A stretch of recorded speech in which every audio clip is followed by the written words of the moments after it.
Anna. Yep.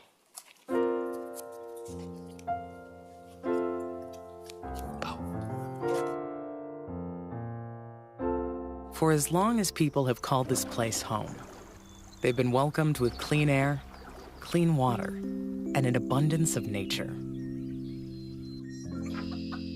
As time went on, people saw the need to balance how we build cities with how we protect farms and forests. That's why across Greater Portland, in 24 cities and 3 counties, there's one metro government that brings us all together to maintain that vital balance, to provide services across cities and counties, to create a better future together. Hello, we're Metro. We plan for housing, jobs, and safe transportation.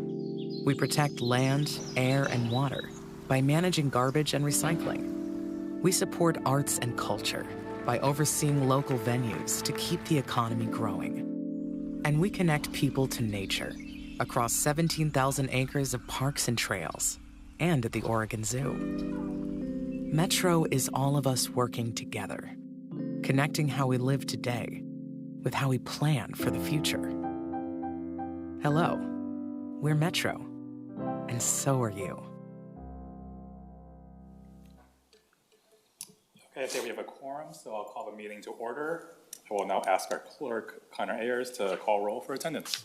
Thank you. Councillor Lewis. Present. Councillor Rosenthal. Present. Councillor Nolan.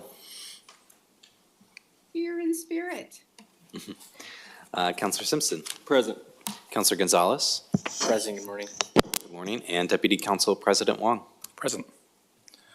And before we begin our agenda, can we please play the safety video for our in-person attendees? I'm Jason, and I'm an event production manager.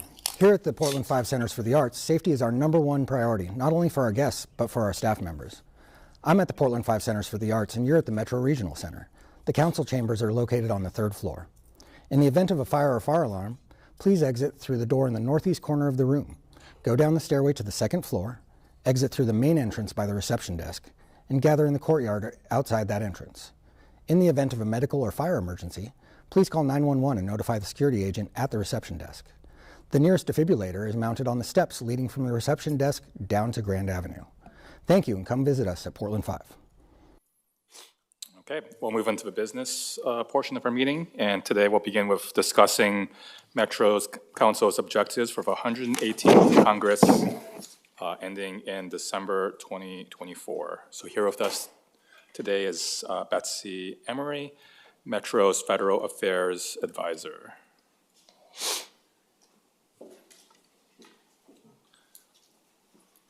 Is this one okay?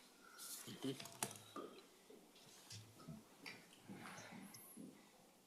Hello. Mic check. I think you need to put it on. Oh, the light. Okay, there we go. Good morning, Metro councilors. For the record, I'm Betsy Emery, the Federal Affairs Advisor. I'm here today to provide an overview of the draft federal legislative agenda for the 118th Congress. Next slide. First, let me start with some highlights from Metro's federal advocacy this past year. We received $2 million in earmark funding to support habitat improvements at the California Condor Breeding Facility in Clackamas County. This funding is a direct result of our advocacy efforts and the relationships that we've built with the congressional delegation. In November, Council provided a letter of support for Senate Bill 1723 to establish a federal commission to investigate Indian boarding school policies and identify recommendations for healing. The Planning Department is also leading a $1 million EPA grant to prepare a climate action plan for a 7-county area. This work creates a direct pipeline for local organizations to apply for a $4.6 billion in federal funding for projects that will reduce greenhouse gas emissions. Metro also co-convened the annual JPAC trip to DC and organized opportunities for 45 electeds and their staff to advocate for transit and transportation priorities. We also joined Oregon Housing and Community Services and the National League of Cities in advocating for the low-income housing tax credit reform and increased private activity bond allocations. This is just to name a few. Next slide. Especially noteworthy is that these accomplishments were within the context of a highly dysfunctional Congress. Major policy divides between Republicans and Democrats, coupled with leadership issues in the House, have created a lot of challenges in enacting legislation. 2023 was actually the least productive year in congressional history. Only 27 bills passed through both chambers. Dynamics on the Hill have made it especially hard to introduce new legislation, but it's even difficult for Congress to meet their own governance requirements right now. This includes things like the annual budget and large-scale package reauthorizations. At the end of the day, it feels like politics, not policy, is ruling DC right now. Next slide. Because things on the Hill are so contentious, Congress has a lot on its docket for the next 6 months. First, Congress needs to finish the FY24 budget. We are 3 months into the fiscal year, and the continuing resolution that currently funds the government is set to expire on January 19th. If both chambers can't agree to a budget within the next few days, we are looking at another government shutdown for transportation, housing, and agriculture programs. All the other federal agencies are currently funded through February 2nd. And just like they were last year, budget negotiations will continue to be influenced by conversations about foreign aid and border security. As soon as Congress is able to pass an FY24 budget, the FY25 budget process will start. For Metro, this means preparing requests for earmark funding from our congressional delegation, similar to what we received for the zoo. Congress will also be busy negotiating all of the reauthorizations that they punted last year. On top of this, 2024 is a very high-stakes election year, which presents its own challenges in legislating. Within this context, our focus as an agency is to weigh in where we can and try our best to capitalize on as many resources from the bipartisan infrastructure law as we can. Next slide. At this point, I'll move into talking about the draft federal legislative agenda for Metro Council. This agenda identifies federal policy, funding, and regulatory needs that reflect Metro's current priorities. It is an outward-facing document that defines Council's position on issues of interest to the agency. It allows government affairs staff to operate nimbly and defines our advocacy goals for the Oregon delegation and various federal agencies. Today, I'll be walking through some of the key components of the draft. It was informed by the prior council-adopted version from February 2021, as well as recent conversations with department staff and our coalition partners. Next slide. The federal legislative agenda is structured around multiple priority areas that largely reflect the agency's various departments and roles. The agenda includes an exhaustive list of current position statements and advocacy goals for each of these priority areas. I'll focus my presentation today on the areas that we had the most success in last year and those that I see the greatest opportunities for engagement on in 2024. Next slide. The Advance Equity and Support Tribal Interests sections of the agenda include a few new priorities for Metro. First, this agenda expands on the agency's equity priorities with specific language related to lesbian, gay, bisexual, transgendered, queer, two-spirit, intersexual, and asexual communities. One of the goals, which was proposed by the Pride Employee Resource Group, is to defend and expand rights for these communities. This includes enacting the Equality Act, which would provide explicit federal protections for gay, lesbian, and gender nonconforming people across key areas of life, including employment, housing, education, and access to public spaces. Another priority is to build on Council's November action, expressing support for a federal Truth and Healing Commission on Indian boarding school policies. The Department of Interior has taken huge steps in this space under Secretary Holland's leadership, but so much more is needed. This commission would be a whole-of-government approach to document these hurtful policies and identify recommendations for healing. Next slide. The affordable housing and homelessness section of the agenda is robust, considering our agency's work in this space and congressional interest in addressing the affordable housing crisis. One of our biggest advocacy priorities is to continue pressing to reform the low-income housing tax credit, which is the primary financing tool for affordable housing. Specifically, we are advocating to increase the state's allotment of private activity bonds in order to increase access to LIHTC financing. This advocacy is in coalition with Oregon Housing and Community Services and multiple national organizations. and there might be some movement on this front this year. Senator Wyden has made recent comments expressing interest in including some of these provisions in a forthcoming tax package, which he is currently negotiating. Additionally, Metro is involved in the state's temporary waiver allowing Medicaid and Medicare reimbursements for specific housing-related costs. There is a lot of interest in expanding this waiver and better integrating housing services into federal health and human services programs broadly, not just Medicaid. Next slide. Next is the Clean Water and Healthy Ecosystems section, which is largely informed by our Parks and Nature departments, the Oregon Zoo, and our work to remediate brownfields throughout the region. As you know, the Oregon Zoo plays an important role in conservation and recovery of threatened and endangered species. One of the big federal priorities in this space is to reintroduce sea otters off the Oregon coast.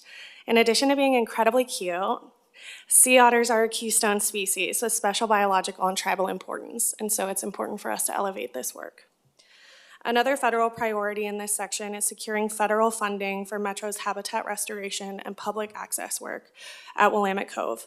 The details of this project are being prepared in close partnership with multiple tribes, state and federal agencies, and community stakeholders. Next slide. Another section of the agenda is related to economic prosperity. The Portland region is still recovering from the economic impacts of COVID, and Metro plays a unique role in this space. We've carried over language from the 2021 agenda to continue our federal advocacy in support of Metro's venues, including P5, the Convention Center, and Expo. This includes things like increasing federal funding for the arts and preserving historic buildings. Another important component of economic prosperity is improving workforce development and career pathway programs, especially for jobs in construction and the green economy. For example, these types of federal programs could support our Construction Careers Pathway program. Next slide. The transportation section of the agenda is definitely the most robust, but I pulled out some of the priorities here to focus on. There is a need to call on the federal government to investigate new mechanisms for funding transportation and transit systems. There has been some conversation in DC on this topic, especially in the context of declining revenue from the federal gas tax. So I think we have a real opportunity here to weigh in. In addition to finding new ways to fund capital construction, operations, and maintenance, there needs to be more dedicated funding specific to transit, multimodal, and active transportation systems. Currently, these types of projects receive a very limited percentage of federal transportation dollars, which makes it challenging to deliver projects that will reduce greenhouse gas emissions. Next slide. And last but definitely not least is the waste management and reduction section. This section focuses largely on modernizing the recycling system and defining socially and environmentally responsible markets for recyclable materials.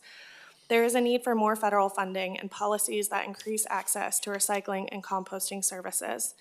This includes funding for building and upgrading these kinds of facilities, education campaigns, and expanding residential and curbside services. Additionally, there is value in building on our state-level advocacy and joining coalitions in calling for a federal right to repair policy. This would empower consumers to repair their own goods as a tactic of meaningfully reducing waste. Next slide. And with that, I'd like to open it up for discussion. I'm especially curious if there are additional topics you would like me to explore for inclusion in this agenda, and your thoughts about whether any of these topics should be particularly prioritized. Thank you. Great, thank you, Betsy. Are there any questions or comments?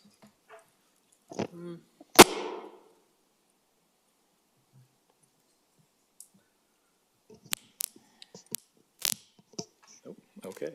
I see hands up. Let's go with Councilor Gonzalez, then Lewis. Thanks, Deputy President Huang. Betsy, I just want to thank you for the hard work. This document has gone under a lot of iterations, and I know that I see all of the council's priorities reflected in this. I want to specifically call out and appreciate the inclusion and the addition of behavioral health and the connection to our supportive housing services measure. This is a new line of work for Metro, and I think as as we've rolled out the program with our county partners, we're learning more about the gaps. And I think when we have the opportunity to leverage our institutional weight, institutional muscle as a provider of solutions, it's going to be really, really important. I would be remiss on a different subject if I didn't bring up on transportation. We've discussed different revenue mechanisms, and so I'm wondering as the conversations locally advance, but also at the federal level, how we might be able to, stay up to date, be updated by you or by our team, and also look at options like VMT and things like that. And I know there's been other policy developments around congestion pricing and some of the administration's investment priorities. Importantly, ensuring that we have the funding levels maintained in future Congresses is something that's important as well. But just to kind of wrap up with the question, I'll leave it there. Thanks. Yeah, as I've talked to you about, and I think as we've talked about at the JPAC table, there has been a lot of federal conversation about trying to find transportation funding mechanisms that either supplement the decline in the federal gas tax or create an alternative mechanism for funding. And so there have been a couple of committee hearings focused on this issue, and I think this is a great opportunity for us to try to do some shared learning when we're out in DC during the JPAC trip this fall, summer? Spring. And so, yes, I think you're right that this is something that is ripe for me to be tracking and updating council and JPAC counselors, especially as those conversations proceed. Thanks. Councilor Lewis. Sure, thank you so much. This is a very good agenda. It is very ambitious given the current state of affairs, but I think it's really important to underscore that almost every single one of these items, we are part of a really broad coalition, and we are playing a part sometimes as one of many governments asking in unison for the same shift in funding or the same investments. And sometimes we're at a coalition table where we are the lone government and we are alongside community groups, nonprofits, and for-profits. And I don't think that our agenda necessarily reflects all the places that we're in coalition. I just think it's really important as we present the agenda to always couch it in, these are the things that we are working on, these are the investments our community needs, and Metro is acting as one voice amongst a chorus. I think of that in particular with the investments in the Willamette Falls area that we're asking for, but it applies across the board. Thank you. Councilor Rosenthal. Thank you. Thank you very much. First, could you go back and put up that slide showing the 2021 priorities, if you would? If you Oh, the highlights? Can we go back and do that? Slide number 2. Because I think it's good to reference. One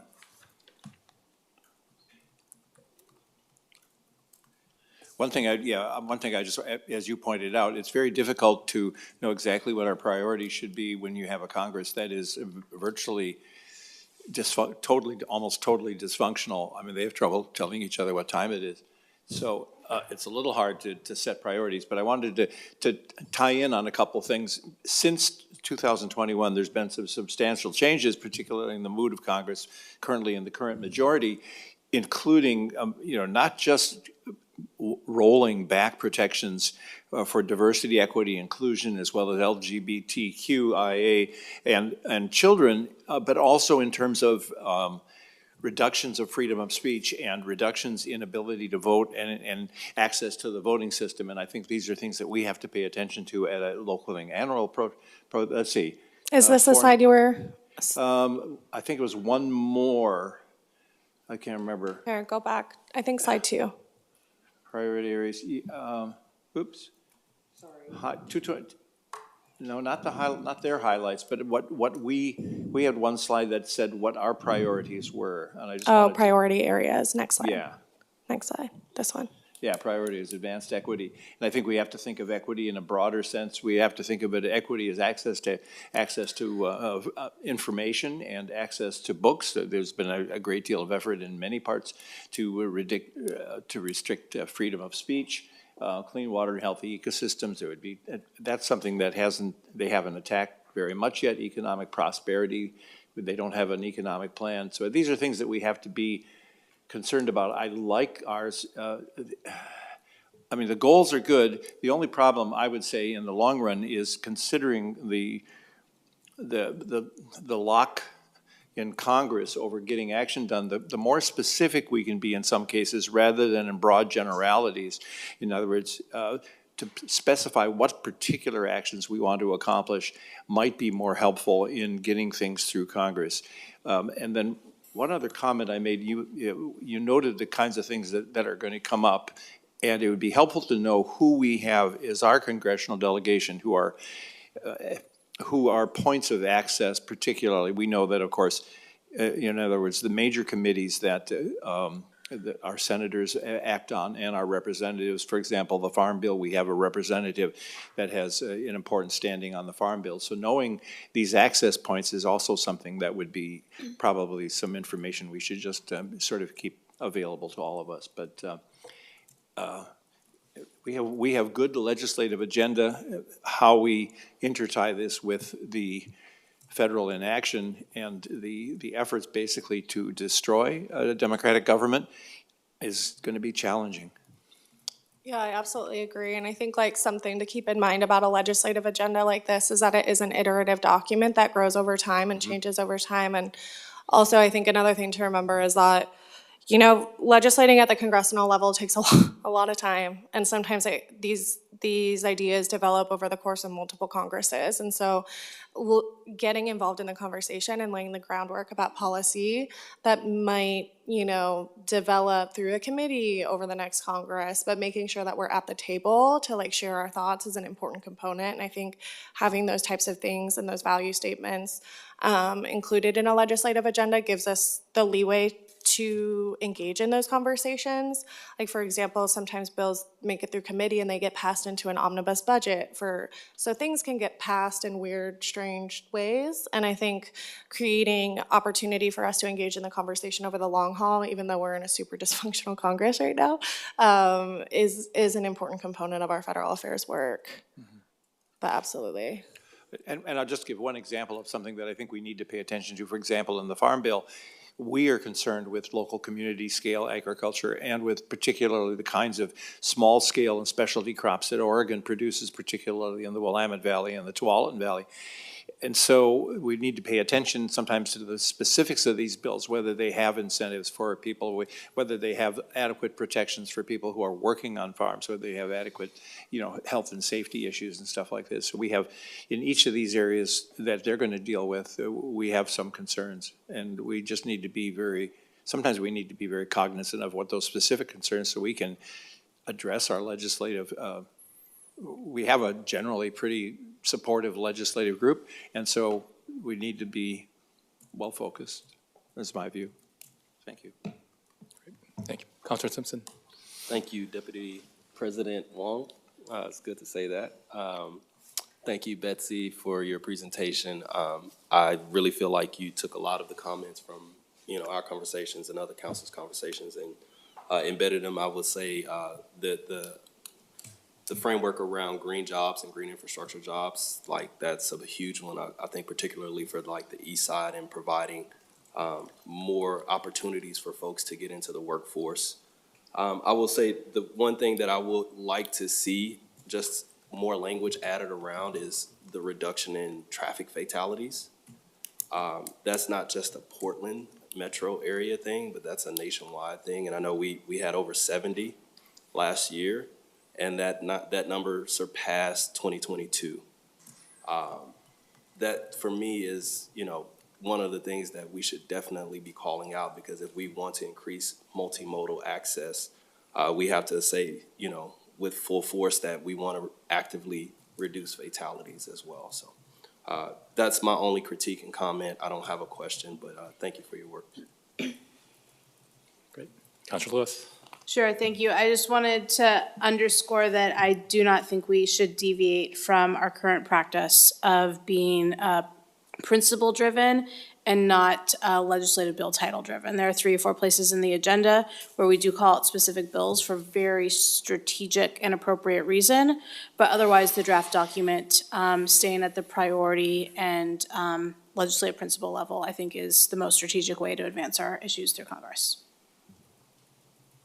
Thank you. And, just some points from me that I thought of, I wanted to highlight Councilor Gonzalez's focus on how we can support our supportive housing team, with additional investments in addiction and mental health services. I think that's part of what was laid out, but just really calling that out. And then, I suspect when you do your work, there's a lot of defense that we play. So I think this is a great agenda moving forward, but, I've been reading a lot about, and the debt ceiling battles and all that, like reduction in our social safety net.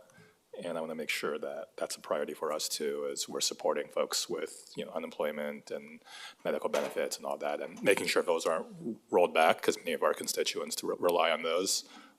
So it's great to have a proactive agenda, but we got to defend what we got to. Absolutely. I don't see any other questions, so thank you so much, and best of luck on the year ahead. Okay, next up, we'll move on to the Oregon Zoo Bond Renewal Investment Framework. Metro Council has directed staff to recommend an investment framework and referral process for a potential bond renewal measure supporting a new phase of Oregon Zoo capital improvements without raising current taxes. This will continue to protect animal health, improve education and visitor experiences, and save water and energy in areas of a zoo not improved through the successful 2008 Zoo Bond. Today is an opportunity for Council to provide direction to proceed with final preparation of bond renewal measure referral materials for the May 2024 primary election. So here today we have Heidi Ron, who's the Oregon Zoo Director, Brian Kennedy, Metro's Chief Financial Officer, and Andy Shaw, the Metro Director of Government Affairs and Policy Development. Welcome. Thank you. Well, good morning, Deputy Council President and fellow councilors. I'm Heidi Ron, the Oregon Zoo Director, and I'm here today with Andy Shaw and Brian Kennedy, and we're going to walk you through an investment framework proposal based on your direction. But before we do that, I want to call out that this was a collective team effort, and we have a lot of those folks in the room with us today.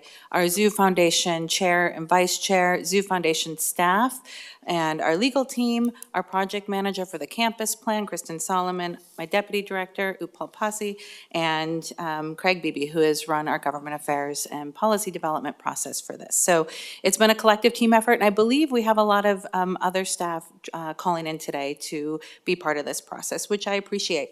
Collectively, the 3 of us have almost 60 years of experience at Metro, which is crazy, but what you're going to see today is us bringing forward some of that experience, our lessons learned, what we would do differently, and how we're going to be proposing this for you under your guidance. So at the work session on November 21st, Council heard about potential capital financing and prioritization for advancing the new Oregon Zoo campus plan.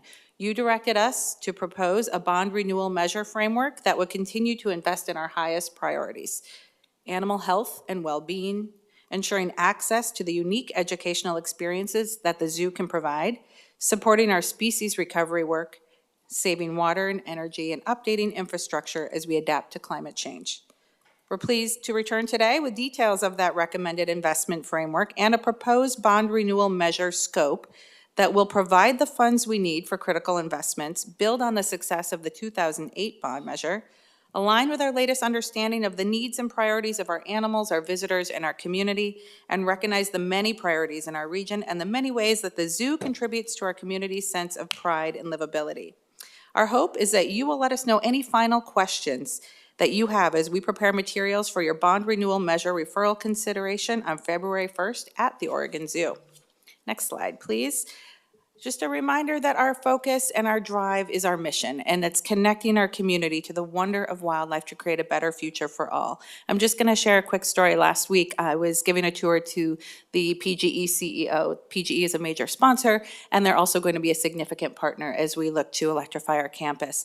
And we were called over by a little girl looking at the western pond turtles. As you know, we raise these tiny pond turtles so they can be released into the wild and survive from the invasive bullfrog species that could eat them if they're too small. And this little girl had been there for about 10 minutes cheering on the little tiny turtles, trying to get them up onto their float. And she was telling us all about it. And then we had to walk away. And about 10 minutes later, she flags me down at the zoo to let me know that they indeed made it on top of the float. And she was so proud. And I want to say that she left that day connected to those turtles and her grandma, and they had that moment, and I know that she will ever be transformed by the experience she had cheering on those babies. Next slide, please. So we've had a big month since we last saw you. All of this is evidence of the community support and investments in our zoo and how they pay off in big ways for our animals, conservation, and the community. Just to highlight a few, we're providing forever homes for rescued wildlife like Homer, the stowaway opossum, and our orphan black bear cubs, Timber and Thorn. We're partnering with other accredited zoos and conservation organizations to safeguard some of the world's most imperiled wildlife, such as eastern black rhinos and Amur tigers, both critically endangered species. You all know we had this baby rhino about a month ago, and that species and that animal particularly are very critical to the preservation of those endangered rhinos. And we're bringing the community together for joyful experiences like Zoo Lights. We just wrapped up Zoo Lights, and we welcome more than 230,000 community members, which is probably the highest in the past 5 years. So we're feeling very good about the role we play in the community. Next slide. Key to all of these successes has been broad community support. Nothing exemplifies that like the 2008 zoo bond. In 2008, voters across the Portland region acted decisively on behalf of animals and conservation when they voted overwhelmingly to make investments in the Oregon Zoo with an emphasis on animal well-being, sustainability, and education.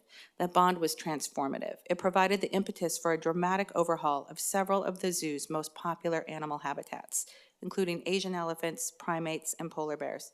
It also helped ensure that we're providing the highest standard of care in a state-of-the-art veterinary medical center, and it allowed us to complete an extensive education center with a wide variety of up-close learning opportunities for children and families, like the little girl with the western pond turtles. The zoo cut our water usage by almost 60% with the upgrades from the last round of investments. That is really significant, and we should be proud of that. Work on the 2008 bond's investments finished on time and on budget in 2021. All told, the bond transformed 40% of the campus, an impact enjoyed by visitors at the zoo today. And now we need to look to the future and beyond and think for the next 15 years out. Next slide. We knew the 2008 zoo bond was only the first phase of a longer-term investment plan guided at that time by the 2011 master plan. There's much more to do at the zoo, as council observed during your tour back in September. As you know, that's what the new Oregon Zoo campus plan is all about. It's a wide-reaching 20-year vision. It's not realistic to try to build it all at once. We need to be thoughtful about how much we can advance in our next big phase of investments. Next slide. A reminder of how we developed the vision for the second phase of investments at the zoo, the new Oregon Zoo campus plan. Today's an exciting day, but it's part of a broader journey. Last year, we compiled internal and external feedback, including council work sessions in May and September. In October, council adopted Resolution 23-5357 to accept the campus plan concepts for submitting to the City of Portland for land use permitting review. You also directed us to begin looking into financing. On the financing side, we returned to a work session on November 21st with potential proposals that would advance the most important priorities in the campus plan without raising taxes. Following your direction, we're back today with a more developed implementation framework overview and proposed measure details for your referral consideration on February 1st. In the spring, we expect to have more updates to share with you regarding the campus plan process and the land use approval with the city, and hopefully we'll have a final campus plan for approval in the summer. Next slide. At Council's direction, we've worked to prioritize capital projects from the campus plan for potential investment in the next bond renewal funded phase. We know we can't do everything in that campus plan, and we have to be thoughtful and deliberate. Key themes of how we prioritized our projects, a through line of council and community values carried forward into what will really matter for our zoo, building from the knowledge of our experienced staff, who work with the animals, facilities, and visitors day in and day out, and ensuring that we're prioritizing projects we know we can deliver and that we can be confident will have a significant impact. Next slide. That's how we arrived at these priorities for the recommended bond renewal framework. These are described in greater detail in the investment framework that Council would adopt as part of referring the bond measure. But protecting animal health and being is our top priority. This would replace outdated habitats and care staff facilities for sea otters, other marine mammals, and penguins, which are among the zoo's oldest existing habitats. We did the math this week, and I just want to call out that some of these facilities are over 65 years old. They are failing, and we have a responsibility for investing in these assets. We will be updating our giraffe and black rhinoceros habitats to support optimal well-being for those iconic and imperiled species. Oh, there's the baby up there. I get to meet that baby on Friday. I can't, I will be sending pictures. Don't worry, I can't wait. New habitats will provide more space, natural design, and interactive elements, better refuge from extreme weather, and continuity of animal care in the case of an earthquake or other natural disasters. We will be providing unparalleled conservation education by modernizing our aging exhibits in our aging educational facilities, particularly in coastal shores and the Africa areas. We will also improve access to more engaging and interactive exhibits. Improvements will highlight the zoo's critical species conservation work in the Northwest and beyond, connecting and inspiring visitors to connect with our mission. We will have a significant focus on conserving water and energy. We have very ambitious goals for water and energy conservation, and we'll build off of our track record from the 2008 bond implementation projects. We want to achieve at least a 25% reduction in total energy use and a 50% reduction in municipal water use compared to a minimum code compliant building. All of these investments will support the zoo's transition to a fossil-free, all-electric campus powered by 100% renewable energy by 2040. We want to make sure we are a welcoming zoo.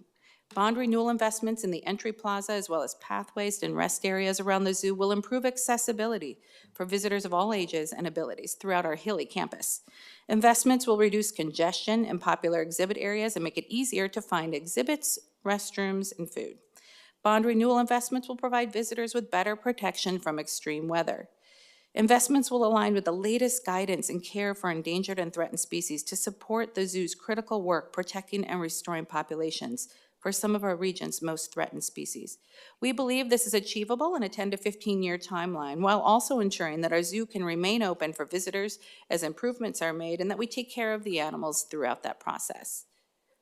Next slide. We're incorporating this proposal into an investment framework for Council to consider along with measure referral on February 1st. This is the core of our commitment to the people of the region about what the bond will deliver. The document will include background on the 2008 bond and the development of the campus plan, a description of investment priorities and areas while allowing for further iteration as estimates are refined and the campus plan is finalized, and the overall size and estimated rate of the bond, which Brian will go over in a moment.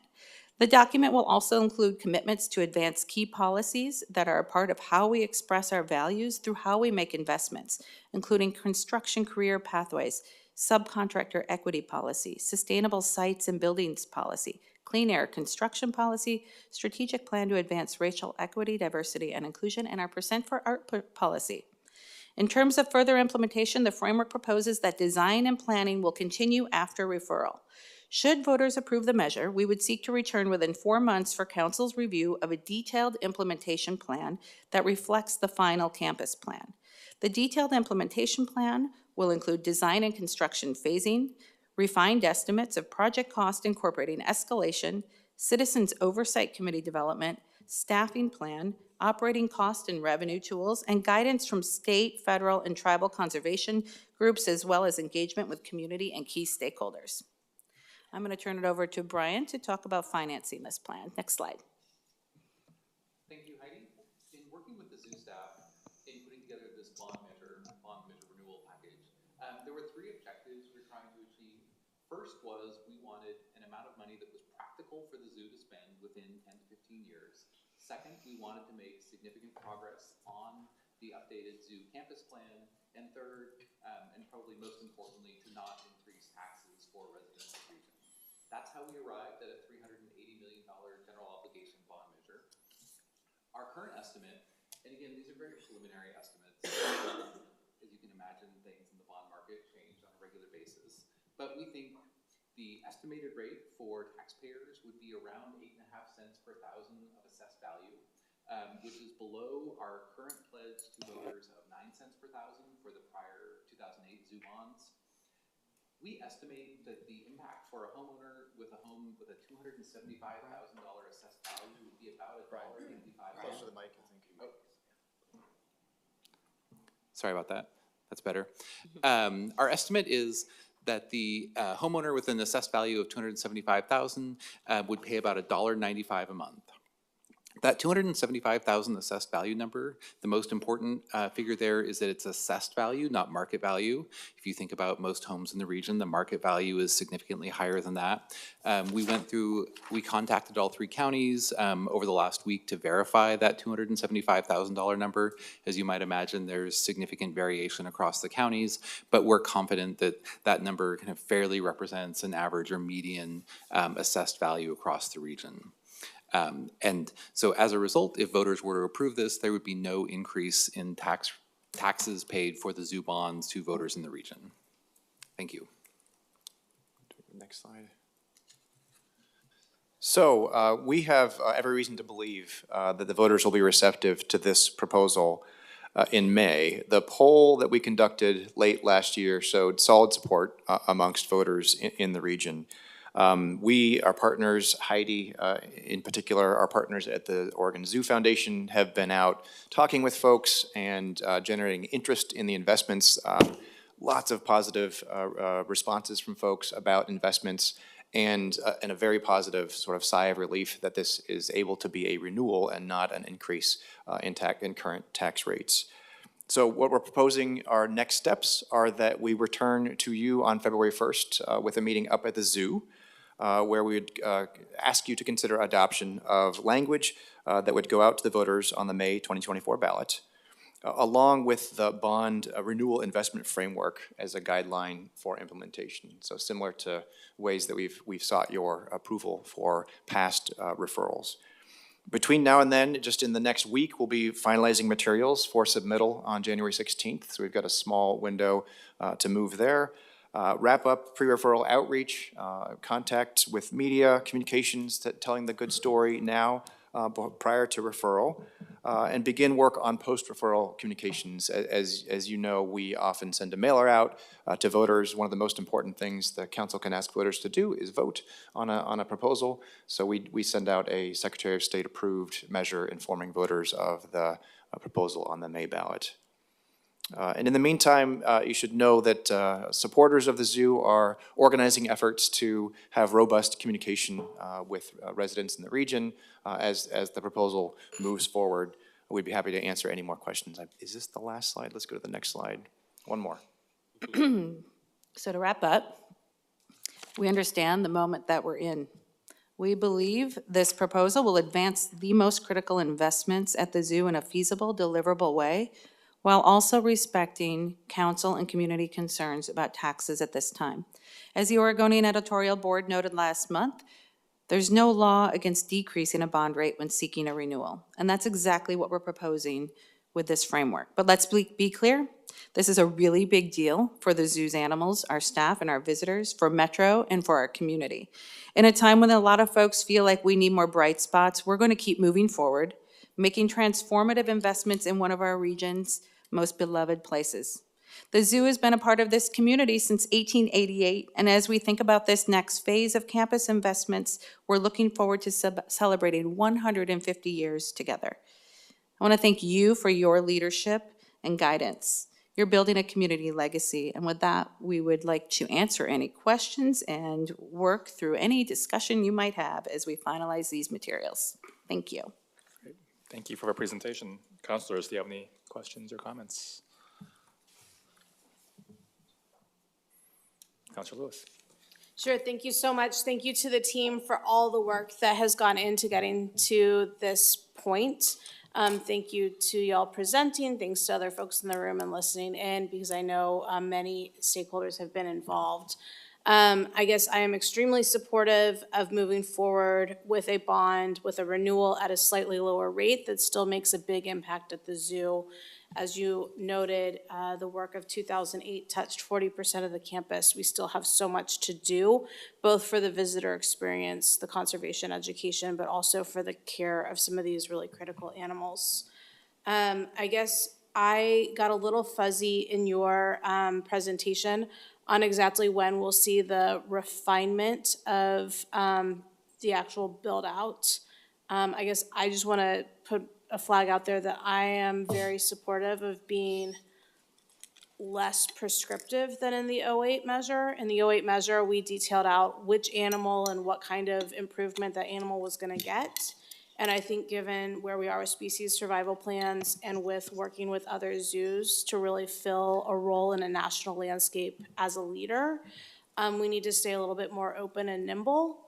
That said, I think we do need a little bit more understanding of like how we're gonna phase construction so that we can keep this place open, accessible, and going as an attraction for the region and as a service to our residents.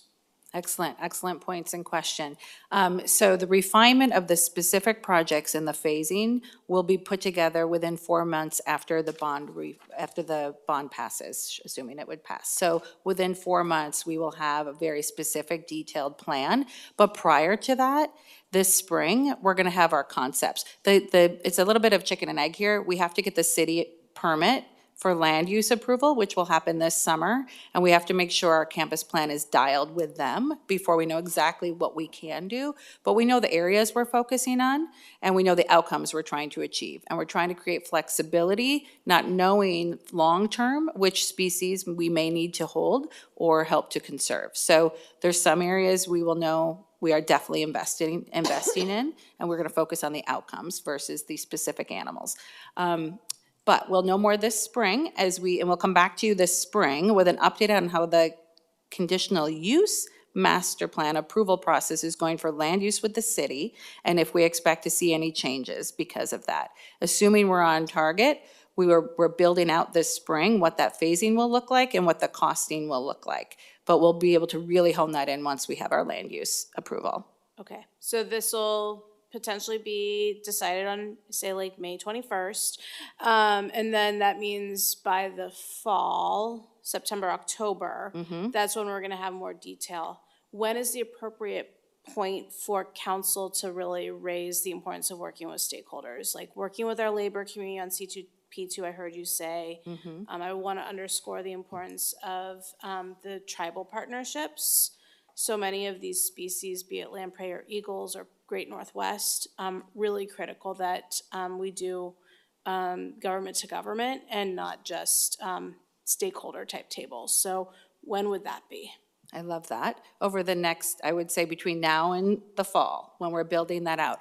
And Andy, do you want to mention the February 1st event at the zoo with our tribal partners? So during that week, ATNI is having a conference here, and we'll be hosting, I think, a series of visits and tours up at the zoo during the conference, getting to a wider array of participants from a wider selection of tribes than we've been able to in the past. So taking advantage of both you being up at the zoo that day, but ATNI holding their conferences down the street or up the street.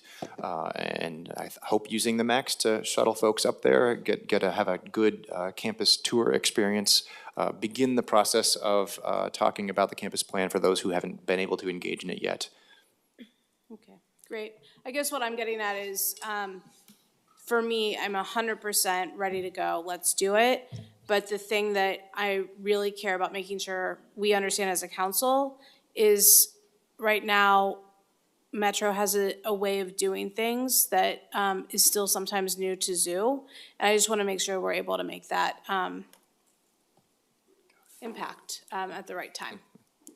I appreciate that. We will build out that engagement strategy with you so that the timing is clearly identified. Thank you for sharing that. Thank you. Thanks. Counselor Rosenthal. Thank you, Chair Huang. As you know, I'm quite supportive, and I think you've been doing great work in coming up with a great plan, and I've identified that the zoo is a very welcoming place as it currently is, and there's a lot that we can do, and the recent additions are great, although I didn't know that possums were native to Alaska. This is something new to me. They are not. It was a stowaway Oh, on a cargo okay. ship. So they had to get it out of Alaska. Okay, so we had to get it It's out of invasive. Alaska. That was a little peculiar there. I have two wording suggestions, perhaps. Although construction career pathways is something we all know and has been very effective, I think perhaps we might want to change the title to conservation career pathways, because I think that's what the zoo stimulates. As you pointed out, that young girl who was moving turtles up, she may end up being, who knows, a veterinarian. I really don't know. The other thing is, we mentioned conservation education, but we also have to have equal priority to conservation itself. I mean, we can't help conserve every animal, but we do quite a range of things that are very productive, from local things to, the Borneo elephants. So I think that we need to make sure that that's stressed. And then one other thing that we need to recognize is that this plan is going to be an improvement for the working conditions for the people who work there. I saw some of those spaces where they have to duck in order to keep from hitting their heads on pipes, and if they turn around, they're going to elbow their partner, and this is going to improve their conditions and also improve the care that they're able to give the animals. So I think we need to do that. My question is, and I think you answered it, but just confirm that when the final plan comes out, it's going to be a mixture of both some specific things like improvements of the penguin habitat, as well as Councilor Lewis mentioned, some broader flexibilities and some nimbleness that's going to allow us to address things as they change, as we deal with, for example, the information or the concerns of the tribes and so forth. Is that correct? Yeah, that's correct. It's things like, we know that penguinarium needs to come down. It's from the 1950s, so we can commit that penguinarium will be coming down in this phase. The later, when we get another 8 to 10 years out and we're still working on that next round of projects, we need some flexibility, and we also need flexibility to hear what are the tribal partners looking for and what are our government partners that need us to help with species recovery needing from us. So we're planning long-term with them, which is not always an easy thing to do and to forecast what kind of species they're going to need help with. But yeah, that's why we're keeping flexibility in it. And just one other question, I guess, because it's an area I'm very interested in, is otter conservation. Is there sometime in this year when there's going to be a specific plan for otter restoration and showing our role as a zoo in this thing? I know we're working with others on this.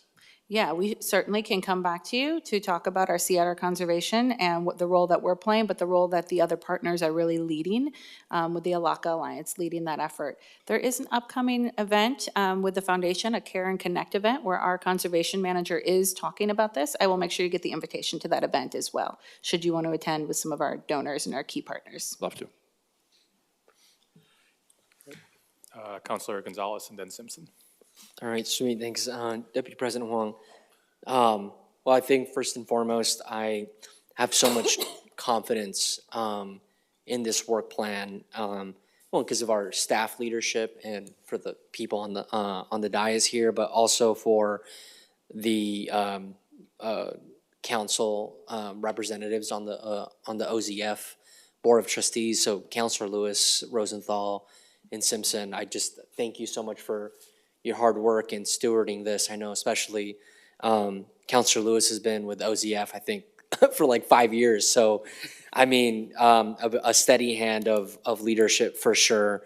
And, the presentation, what we've shared so far, our touch points, I feel ready for February 1st referral, and similarly have that level of confidence in being well received by the voters. I want to really call out and celebrate the point that you made, Brian, about a slightly lower levy of the authority that we currently have. So, we can say that we're not raising taxes, but we're also maybe even reducing the burden slightly, marginally. Through that lens. So I think that's really important. We are going to see a lot of value and benefit to the region through this. Also, I know with the construction career pathways, right now we have around over $700 million in public projects that are operating and under construction career pathways.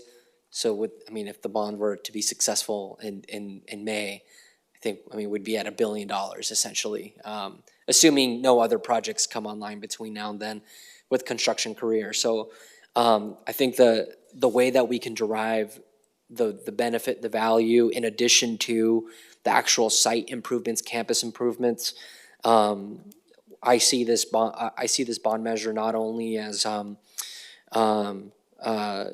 investment in the facility, but really positioning our region as a leader in conservation and research for the areas that we are, selecting as our areas of expertise, as well as making it, continuing to elevate it as a tourist destination. So, needless to say, I'm excited for February 1st.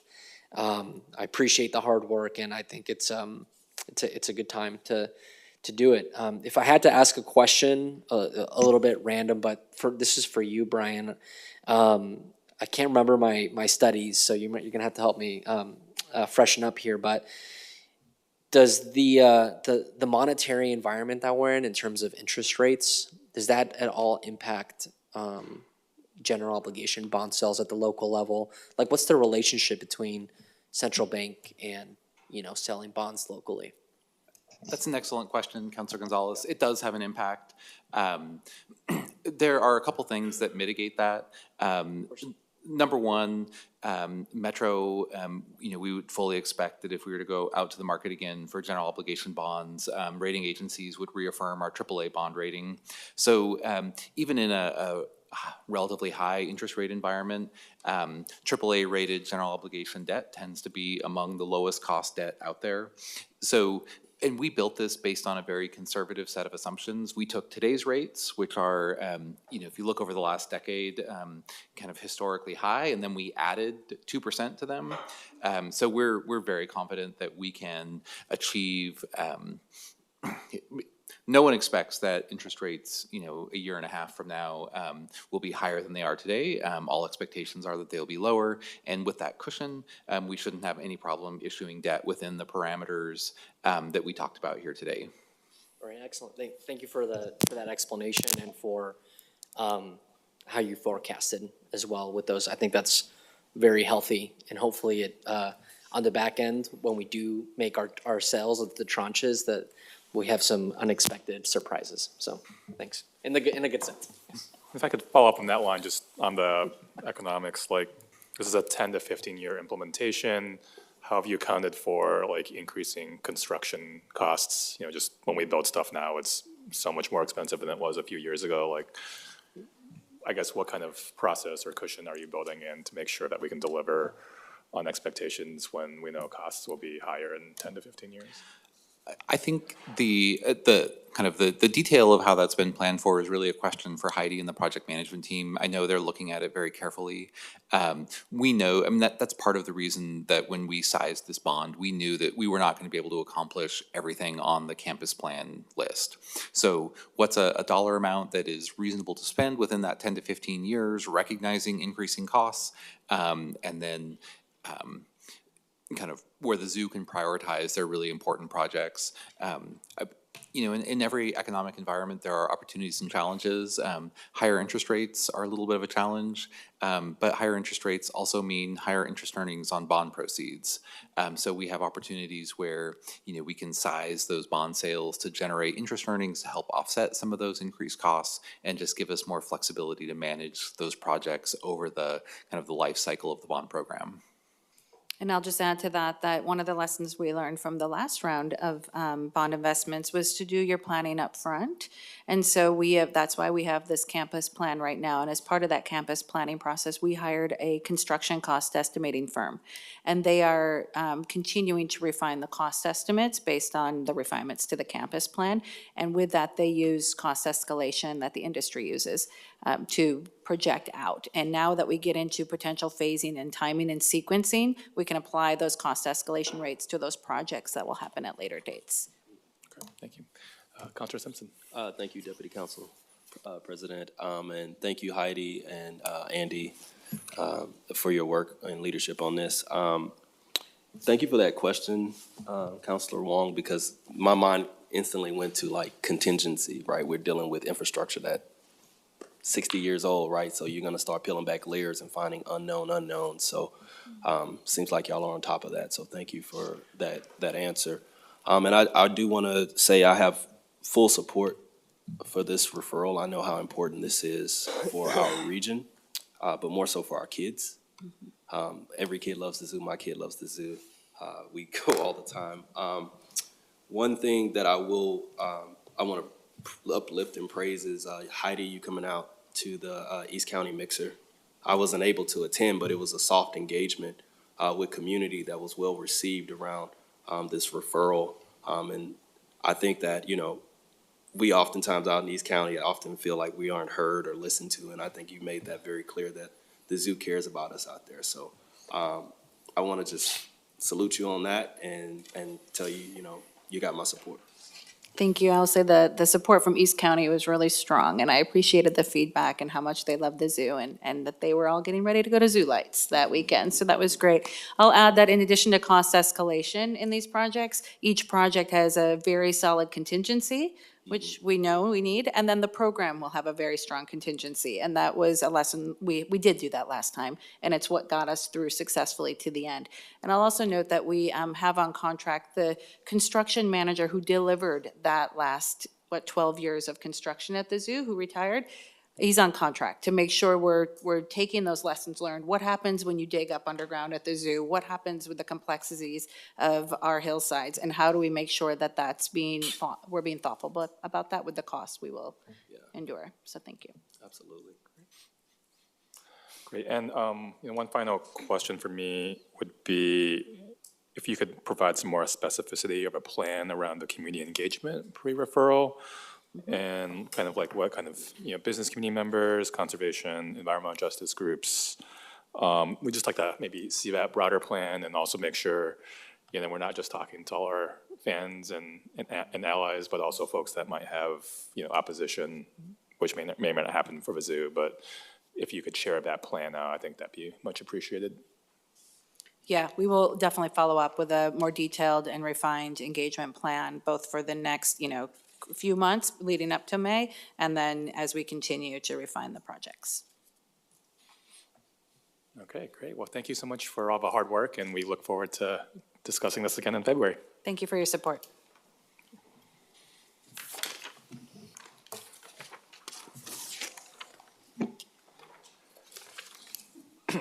Okay, the next agenda item is with our WPAS team on the Regional Waste Plan Progress Report. During the creation of the fiscal year 23-24 budget, Council directed the Waste Prevention and Environmental Services Department to provide ongoing information on regional waste priorities to inform future Council direction on the annual WPAS budget and regional waste fees. This work session will provide an update on progress towards the regional waste plan goals and regional waste priorities, as well as inform upcoming decision-making. The progress report will be published on Metro's website and shared with partners this month. And here today with us is Marta McGuire, the WPAS Director, Luis Sandoval, Metro's Principal Planner, and Rachel Chu, Senior Solid Waste Planner. Excuse me. Welcome. Good morning. Thank you so much, Deputy President Wong and councilors. It's great to see you this morning. Again, my name is Marta McGuire, and I use she, her pronouns, and I'm the Waste Prevention and Environmental Services Director. It's hard to follow the zoo. I'm just going to say that from the get-go because I don't have any animal stories to share, but I always do appreciate getting to hear those presentations because the zoo is one of my favorite places to go. As Deputy President Wong stated, today's presentation is a part of our ongoing efforts to provide information to help inform council decisions on key projects as well as next year's budget. And we've structured today's presentation in two parts. And if you hop to the next slide. First, we want to provide an overview of upcoming council engagements and key decisions that you have before you. And then the second part of the presentation, which is the bulk of our presentation today, we will share annual progress towards the Regional Waste Plan goals and council priorities included in our annual progress report. Next slide. To start things off, as you know, our core mission is to conserve resources through waste reduction and manage garbage and recycling safely for people and the environment. Next slide. Our work is guided by the Regional Waste Plan that sets policy guidance for managing the impacts of materials and products and improving our garbage and recycling system to achieve the desired outcomes listed here: shared prosperity, healthy environment, and accessible, excellent, and a resilient garbage and recycling system. Next slide. The life cycle framework provides us with a lens to consider where we can have the most impact and advance progress toward these outcomes. You're going to get to hear today around the progress that we've made really in each stage of the life cycle. Next slide. As I mentioned, we have had a number of engagements this fall. We got to kick off the fall for you coming back from recess in September, followed by a number of engagements. And we also have a number of engagements planned for this winter.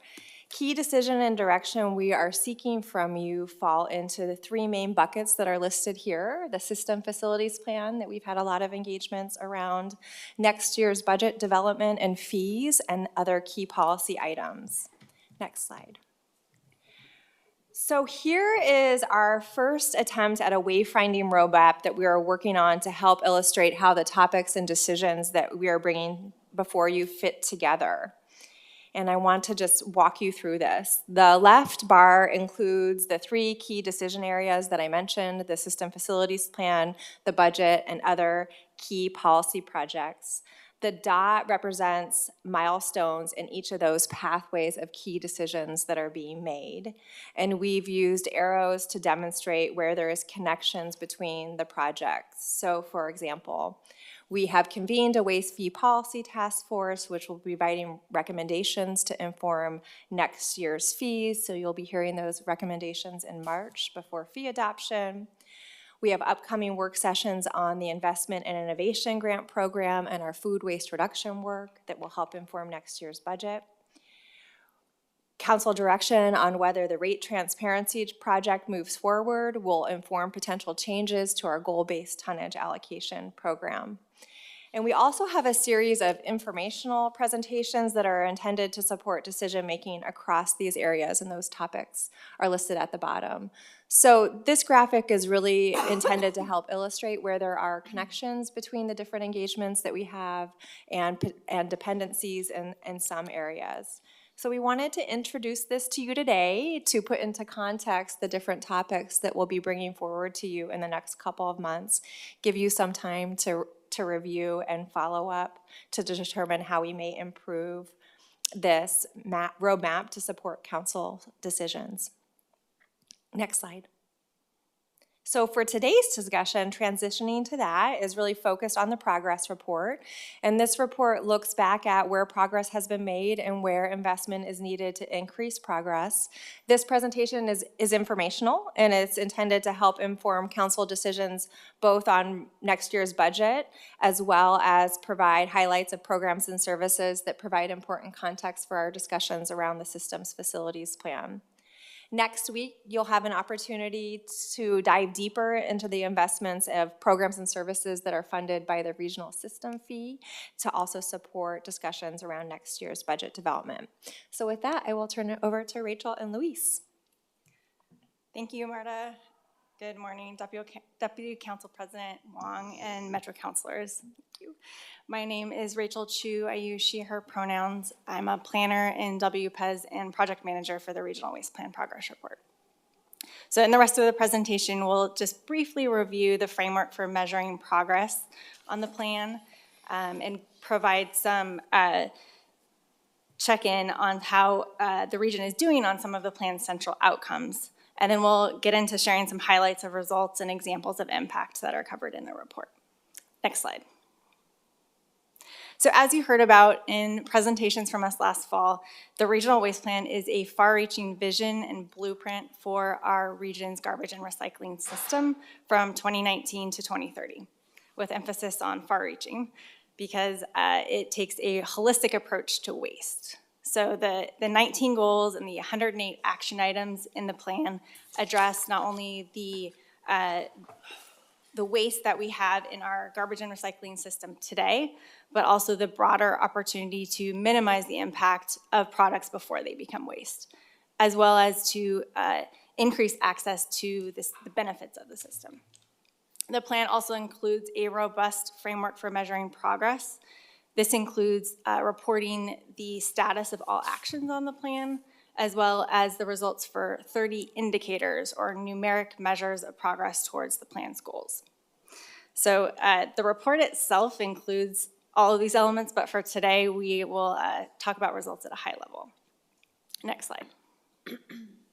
So in that light, we can distill the goals and the progress toward these goals into 3 central priorities and outcomes that Metro and our partners are working to achieve. So the first priority, waste prevention and healthy environment in the orange box, is about reducing the impacts of products not only at disposal, but also when they are produced and consumed.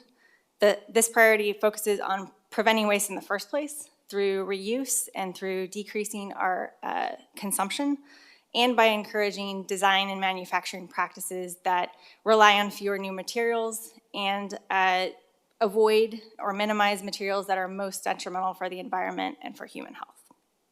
The second priority addresses improvements to our region's garbage, recycling, and reuse system to make it more accessible, equitable, and resilient.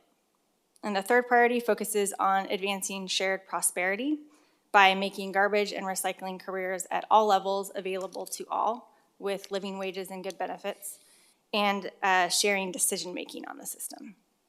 So looking toward the end of the tunnel, the green boxes on this slide, the central outcomes that the plan is working towards are to reduce waste and increase recovery, while at the same time minimizing the environmental impact of products across their life cycle.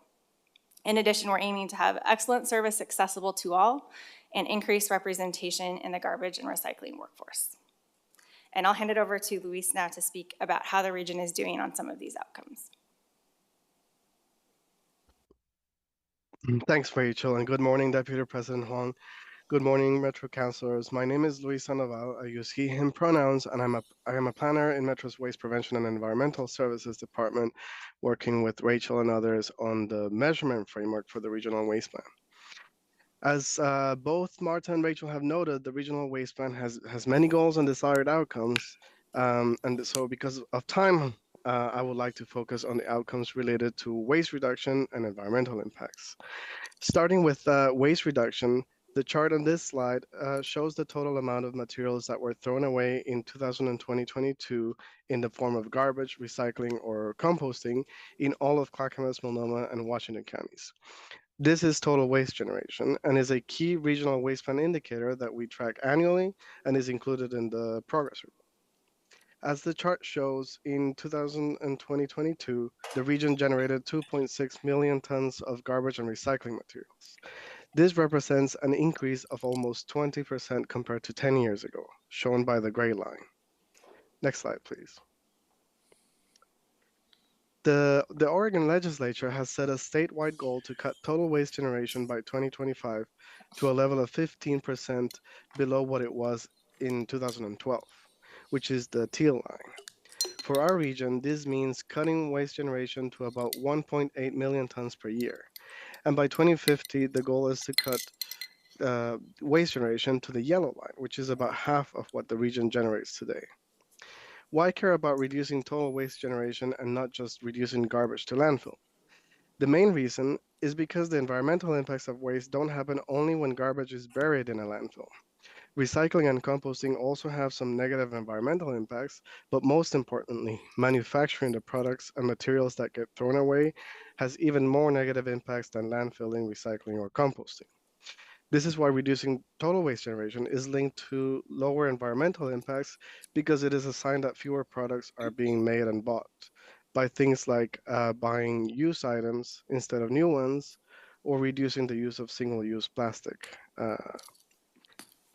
This is a concept we will come back to in a couple of slides. Next slide, please. For the materials that cannot be prevented from entering the waste stream, the next best thing instead of the landfill is to recover them for recycling, composting, or burning to produce energy. The percentage of all waste generated in our region that is recovered for these three purposes is what we call the recovery rate, which is shown in the chart on the right. Of the total materials generated in 2022, 44% were recovered for recycling, composting, or energy recovery. The Metro Tri-County area has a goal of reaching a 64% recovery rate by 2025, shown by the teal line, the dashed line on the chart. The dark blue portion indicates that the recovery rate has been trending in the opposite direction, from a peak of 57% in 2012 down to 44% in 2022. To add one more layer, our goals on waste generation and recovery are only part of the picture of whether we're reducing negative environmental and human health impacts. These goals and measures focus on the end of the product life cycle after products are discarded by consumers. And they are based on weight, which means that they don't fully reflect the actual health and environmental impacts of different products. We get a more complete picture if we also look at greenhouse gas emissions and other sources of pollution. Next slide, please.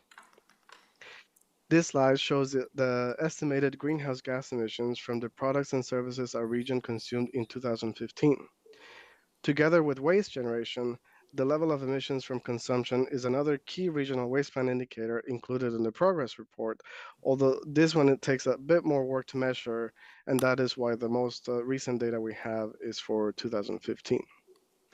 The indicator takes into account the emissions generated throughout the life cycle of products, from when raw materials are extracted and manufactured into new products, all the way to when those products are bought, used, and thrown away. The pie chart shows that 99% of the metro region's greenhouse gas emissions from consumption were generated at the point of production or use. Only about 1% were generated after the products were discarded for recycling or landfilling.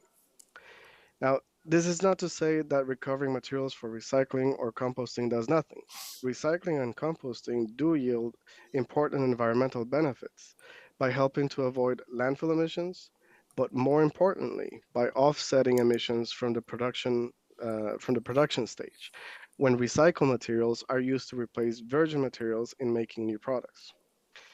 It is important to keep in mind, however, that emissions from production and consumption are so large that even if we were to increase recovery to its maximum level, it would not offset 100% of total emissions from consumption. This underscores the importance of focusing our outcomes not only on material recovery and waste reduction, but also on reducing our environmental impact across the product life cycle. Next slide, please.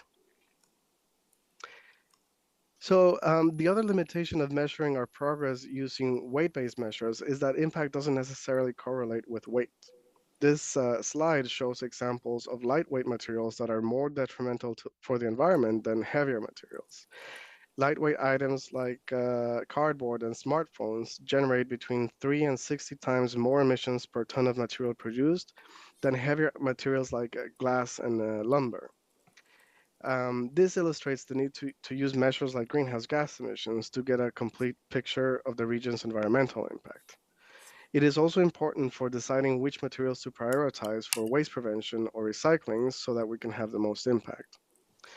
As I mentioned before, emissions are challenging to measure, but Metro staff and our partners at the Department of Environmental Quality are working to develop better estimates of the greenhouse gas emissions and other pollutants associated with waste and consumption on a more detailed and regular basis. We are aiming to have more up-to-date results to bring to you next year. Now I will hand it back to Rachel to continue the presentation. Thank you. Next slide, please. Thanks, Luis. So I'll switch gears now and share some highlights of progress that are covered in the progress report. And before I do that, two things to note as kind of a primer to the report. First, the report looks back to results or impacts from the year 2022. And it talks about results in three ways. First, work to advance the actions in the plan. Second, stories of impact from the people who did the work or who were impacted by the work. And third, results from the indicators, the numeric measures that talk about measure progress toward our goals. So you'll see these types of results over the next few slides. Next slide. So starting with highlights of progress on waste prevention, a few examples of the work by Metro and our partners in 2022 include advocacy for legislation, education and outreach on waste prevention and better consumption practices, supporting our partners to expand the regional capacity to collect and distribute reusable goods through grants, and standing up extended producer responsibility programs such as for packaging, mattresses, and other materials. Next slide. So this slide speaks to the impact of one of these achievements, reducing plastics at the legislative level. So during 2022, Metro was part of a coalition led by the nonprofit Environment Oregon to advocate for the passage of 2 state bills reducing plastic waste and single-use plastic products. So these bills were successfully passed by the Oregon legislature in 2023. Senate Bill 543 bans styrofoam. So if you think about to-go containers or packing peanuts, and a parallel bill will update the state's health code to allow restaurants to provide reusable container options. And as the State Director of Environment Oregon mentions in the quote here, these pieces of legislation are representative of the types of actions that governments can take to help shift from a throwaway culture to one that conserves resources. Next slide. And one numeric indicator I want to highlight related to waste prevention is a measure of reuse. So for this report, staff developed an estimate of the capacity of the reuse sector in our region so that we can start to track its expansion. The indicator estimates this using data on the number of employees who work at reuse and repair organizations as a signal of how much material is being recovered for reuse by these organizations. So in 2022, we estimate that about 5,400 employees worked in the reuse and repair sectors in our region, at about 800 organizations and businesses. And this count is conservative. It doesn't include volunteers or workers who weren't on a formal payroll. So taking it one step further, we drew on a recent Metro study of large item reuse to develop a factor estimating the amount of materials that were collected per employee. And so based on this factor, we estimate that over 153,000 tons of materials were collected for reuse in 2022. And that amount is equivalent to about 10% of the waste that was sent to the landfill in that year. And what isn't captured in that number is the upstream environmental impacts that this amount of reuse avoided in terms of the manufacturing and the transporting of new products that might have otherwise occurred. And we hope to be able to put a finer point on the data as investment in the reuse sector increases. Next slide. So next I'll give a few examples of progress on service quality and accessibility. And on the one hand, several of the highlights for 2022 on this slide speak to planning that took place for addressing gaps in access and level of garbage and recycling service. So especially for multifamily residents, for bulky waste, and for access to facilities. On the other hand, the highlights here speak to how in the interim the region came together to provide short-term solutions through cleanup projects and initiatives, collection events, and other initiatives to address the needs of communities that are currently underserved by the system. Next slide. So here's one example, and this slide highlights the Rose Community Development Corporation, which used funding from Metro's Regional Refresh Fund to bring bulky waste collection events to 10 affordable housing communities. And as the quote here illustrates, these events helped residents overcome one of the barriers to bulky waste pickup, variability in costs. As you heard about last fall, the Bulky Waste Policy Project has been working to understand what it would take to provide a regularly occurring bulky waste collection service for people living in apartments to inform planning of future services. Next slide. Another area where service improvements are being planned is access to facilities through the System Facilities Plan.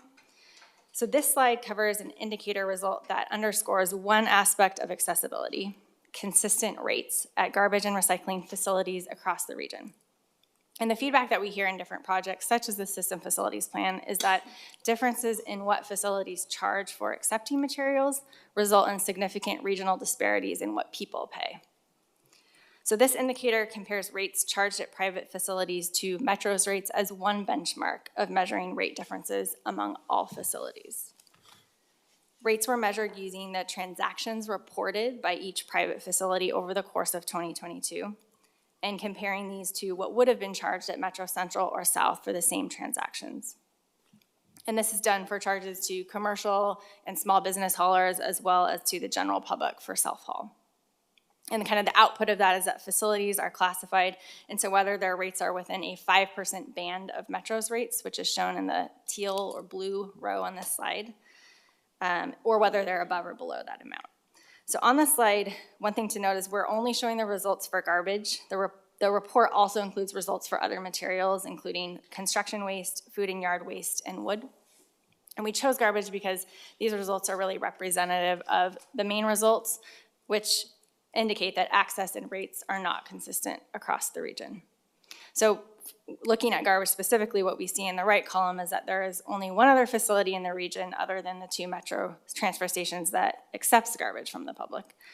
And then looking at the left column, there are no facilities that charge below 5% of Metro, and 3 out of 7 charge 5% or more above Metro's rates, which is shown in the yellow row.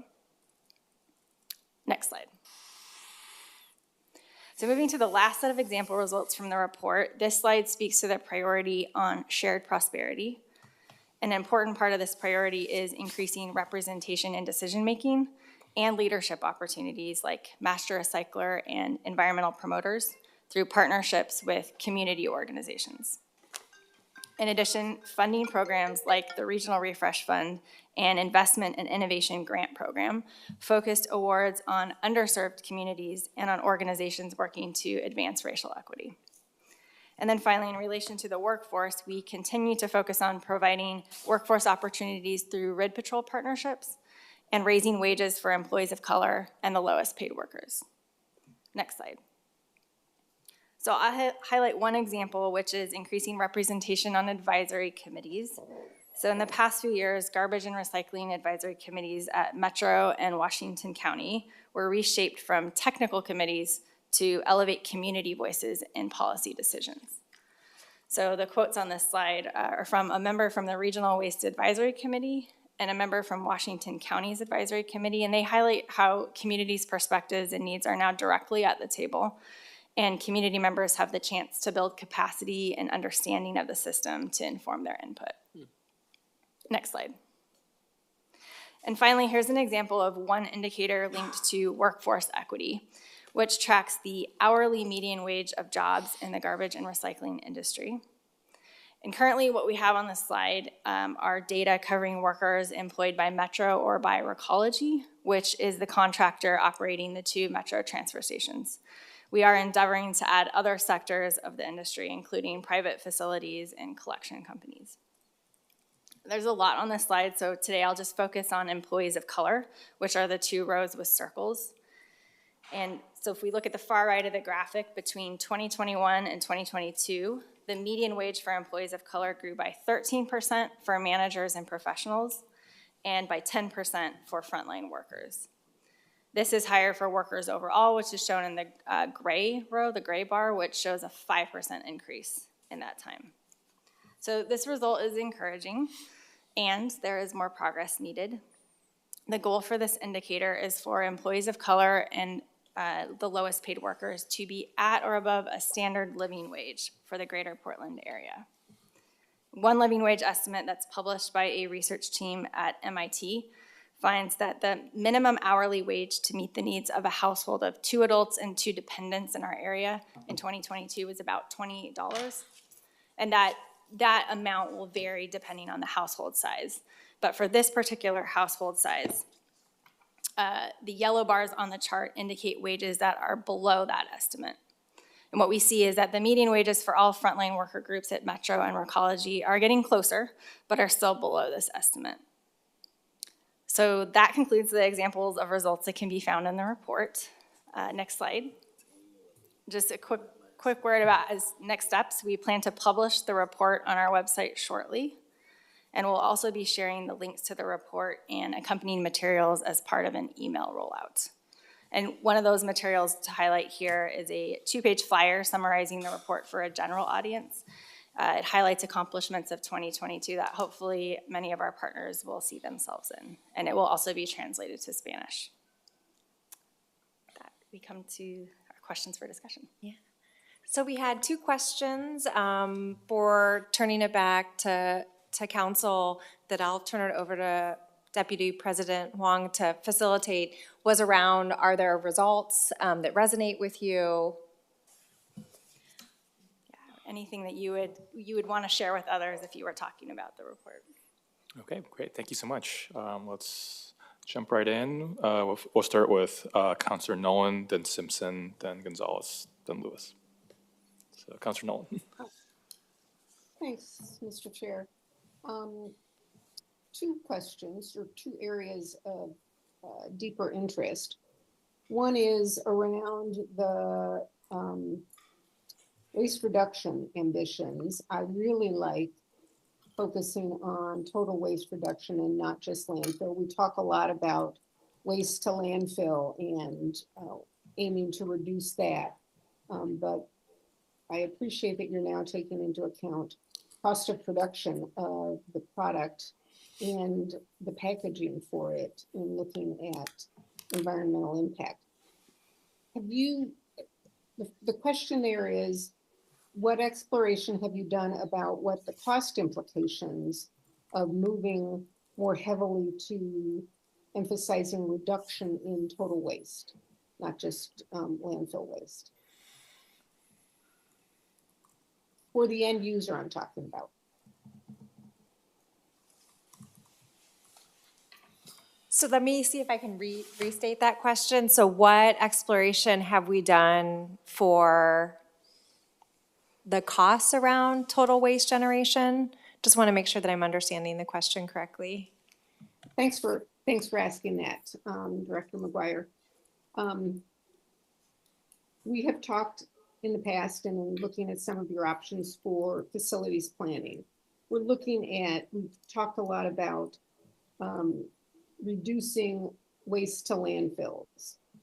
And there's been some discussion about a tension between a goal of doing that and the cost that has to be charged to the end user, i.e.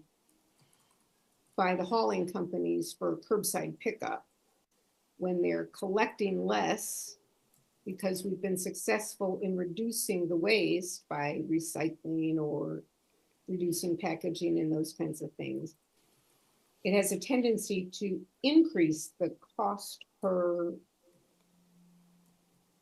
trash can at the curb. I'm interested in understanding if you've done any thinking or analysis, if you extend that further to what happens to the end user's cost if we are successful in reducing the total amount of waste that gets put out on the curb, whether it's in a garbage can or a recycling bin. Luis, do you? Yeah, to me, the short answer is no. That level of analysis, to my knowledge, has not been done at that level of detail. Usually, when people put out less garbage out at the curb, they have options to pay less if they reduce the size of their can. That's the extent to which the people living in single-family households can reduce their costs, right?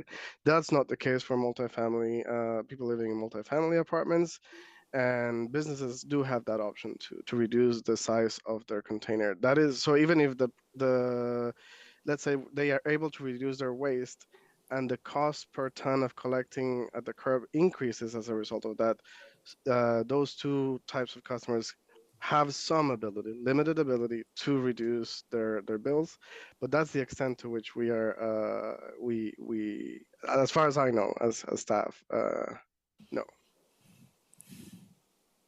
And this is a beginning push, so that's fine. I think it is something we will want to look at. And even with single-family detached homeowners who are having, they manage to produce, have a smaller garbage can, a 20-gallon can instead of a 70-gallon can. If we succeed in getting all customers to get their waste down into a 20-gallon can, our fixed costs and the private transfer station's fixed costs don't go down, at least not immediately. And so it will force the system to raise rates because of those fixed costs. So I'm going to put that into an item to discuss later, but I'm very interested in how we approach that. And Mr. Chair, I'll wait for my second question until others have had a chance to raise questions. But we'll come back to it, please. Great, okay. Councilor Simpson. Thank you, Deputy Council President Wong. Thank you for that presentation. I have questions about rate transparency, but we'll cover that this afternoon with the task force. My bigger question is, I want to go back to that last slide around salaries. The managerial difference between white and people of color was like $5.40. I mean, on that slide, it looks like everything is great, which it is. It went up 13%, but that's an annual difference of $10,368, which is significant. What is being done to close that gap? It's a great question, and appreciate you highlighting that difference. I feel like there's agency-wide efforts as well as department efforts around increasing diversity in our workforce and creating opportunities around how we do recruitments. Within WPES, part of our career pathways with our internship programs is getting exposure and creating those stepping stones to make those changes for what the composition of our workforce looks like. But I'll look to see if Marisa has anything to add to that. Thank you, Marta, and thank you for the opportunity to answer the question, Councilor Simpson and Deputy President Wong. So there are a lot of different factors that contribute to potential disparities in wages for different groups. A lot of the work that we've done in the last couple of years to comply with Oregon's pay equity law is to really unpack and examine why are there pay disparities at Metro. And we are taking steps to get all non-represented folks, so managers and supervisors, on pay scales that include steps, similar to represented folks, in order to kind of address some of the reasons why people might end up in different places on a pay scale who are doing similar work. So going forward, I would expect that we would see a reduction in disparities because there is a very careful examination of what kind of work is a position doing, what are other people being paid to do that work, how much experience and education do folks have. There's bona fide factors, and we can absolutely provide more information about that. But the bottom line is that there's a lot of activity going on at Metro to address pay equity. And I would expect to see, things sync up after some time. In my experience, also just in general, not just at Metro, as organizations diversify and bring more diversity to the management ranks, managers of color, sometimes, as a broad generalization, can be folks with less tenure, and so they're not as far along in the pay scales as folks who have been around for 30 years. So tenure is a big factor in impacting pay. And again, as we diversify and as folks move through the pay scale, I would expect to see those disparities eliminated. Thank you. Thank you. I'll move on to Councilor Rosenthal. Oh, all right. I didn't realize I was up. I have two comments and then a question. Well, actually, two questions. First, the comment is, and I'd be remiss if I didn't mention what I hear from all the regional cities, and the question is one of access to particularly to reuse, recycling, and self-haul services. It's a particular thorny issue out on the western reaches, particularly because of the high rates charged at the Forest Grove facility. So I guess my question would be, is there a way to resolve that? And perhaps we need a regional goal that talks about equitable access and costs for particularly reuse, recycling, and including self-haul services. That's embedded in what we talk about, but it isn't specifically included or called out. So I think that that's something.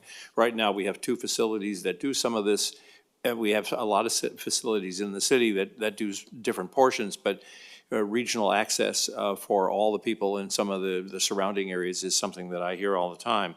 My 2 questions, the first question is, you listed in May some decisions regarding the community enhancement grants, and I'm just curious as to what particular decisions might be made. But then the larger question, and it gets to the wage issue that Councilor Simpson brought up, is what, and this is sort of speculative, what do you think we can do? As you noticed, all the frontline and administrative people are not making sufficient according to actually have a living wage. So what, and you can be, this is speculative, I know we aren't in control of all forces like housing costs and so forth. Is there anything we can do to bump that up so that we actually are above that $28.10, I guess, because they're all at $26 or something like that?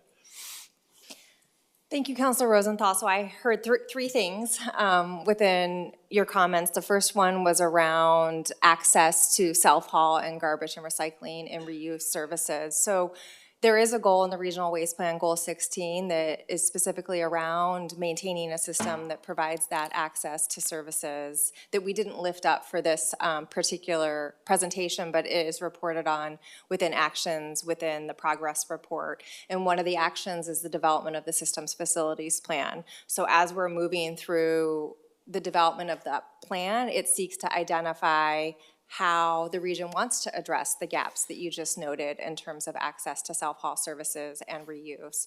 So we last talked about those different scenarios in the fall around different ways to address those gaps. So we're in the process of having those conversations right now. The second question that you mentioned was around the Community Enhancement Grant Program that was noted on that decision map. So we will be coming to you in the spring to get your direction on a larger program evaluation to take a look at that program. Back in 2019, when we had the service equity audit, that was a program that was identified for us to take a look at how we can strengthen the equity goals within that program. And now have a proposed evaluation plan that we'd like to bring to council for review and comment. So that's the program that is listed on there. And then the second one, or the third question. What can we do to raise the frontline worker kind of gap with living wages? So I think that would connect to larger agency-wide efforts and the factors that Marisa just mentioned and walked through. Yeah, I'll just add that many years ago, not many years ago, maybe 3 years ago, we made a commitment to our Black and people of color ERGs to work toward raising our minimum wage to a livable wage. And since that time, we have worked through all of our labor contracts, as well as working with partners who provide contracted workers with us to try to raise that bottom up so that folks working for Metro can afford to live in the region. We're not all the way there. We're sort of like chasing that number, as you can see. I think when we initially talked about it, the number from MIT that we were shooting for was $20.20. Now to support 2 people, 2 dependents here is $28.20. So we're trying to balance our overall finances with moving that bottom wage up, and I think it's just going to be a continuous process of trying to keep pace with what it costs to be here and live here. Yeah, I recognize that we've made some progress, and I think that's important compared to, say, 5 years ago or 4 years ago. And we've also made a great deal of progress in terms of leveling it up against the various groups so that we don't have the great disparities. So, but I mean, there's still a bit of work to do. Absolutely. And we don't control all the driving forces, unfortunately. Thank you. And the one thing that I would add on to that, as Metro makes steps towards closing that gap within WPES, the two transfer stations that have those major contracts that employ a number of staff that work alongside our staff, within those contracts, we do have wage adjustments to keep those wage consistent among individuals that are doing like work. Historically, it's been disproportionate, with contracts setting different levels of wages as compared to what Metro staff would make. So we have made efforts to keep those consistent. Great, thanks. Councilor Lewis, and then Gonzalez. Sure, thank you. I want to kind of reflect back on two things. First, bulky waste. Was really happy to see the pilot, East County and particularly Rose CDC highlighted.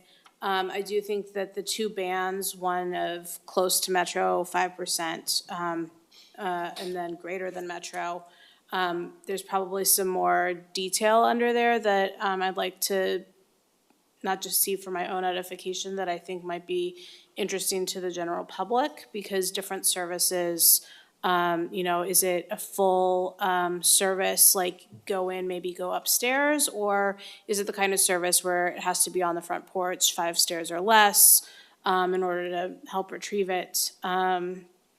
The opportunity also to understand not only the impact of this pilot, but how do we measure expanding it out, because it's insufficient to leave it in pilot stage, in my opinion. So I guess one, where might we, and I saw that beautiful chart that we're starting to see to orient us to all the things that are going on and how they all interact. Where might we see more on the bulky waste pilot? My second question is, when it comes to the 0.5% of emissions that are driven by the actual disposal compared to the rest of the term of life of an item.